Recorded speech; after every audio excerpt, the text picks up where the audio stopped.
Story time, part 3. Okay, so I end up landing this job on my team as the ISA, so this gives me 2 huge benefits. One, gives me now an hourly position throughout the team that I can make some consistent money every single week on some paychecks, plus a nice commission structure on top of it. This also, secondarily, allows me to make calls on behalf of the whole team, getting better at making those cold call phone calls, and setting more appointments for myself. This really exploded my business in a very quick amount of time. The timing of this was quite disastrous, but it all works out. So I start this job January 2nd, 2020. I know what you're thinking. Uh-oh, here it comes. I do this job all the way up until the day that the pandemic happens. The day the pandemic happens, we end up going into lockdown. Well, luckily, right before the lockdown, I got myself a swell of business in this 3-month period of being able to make these phone calls.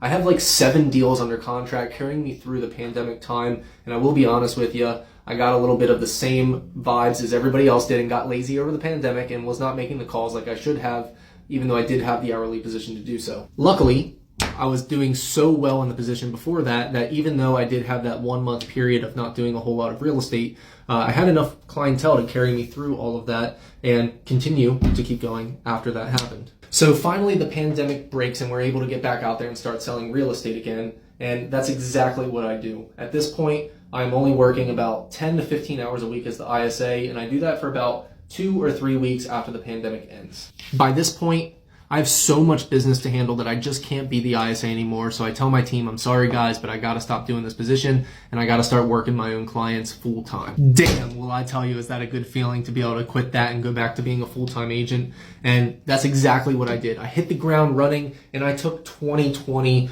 by the absolute grips, and I ripped it apart. I crushed it for that year in accordance to how long I've been in the business, and I was able to close over 20 transactions that year, even through missing a 1 to 2 month-ish period of real estate during the time where we weren't allowed to practice. During this time, I completely revamped the way that I went about my day-to-day business, and I became much more strict about the way that I go about my business. And out of that, I developed a discipline like none other. That discipline took me from literally being absolutely broke to making over $80,000 the second full year in real estate that I had. I can tell you, man, what a great feeling it is to come from the depths like that and turn it back around on your own hard work.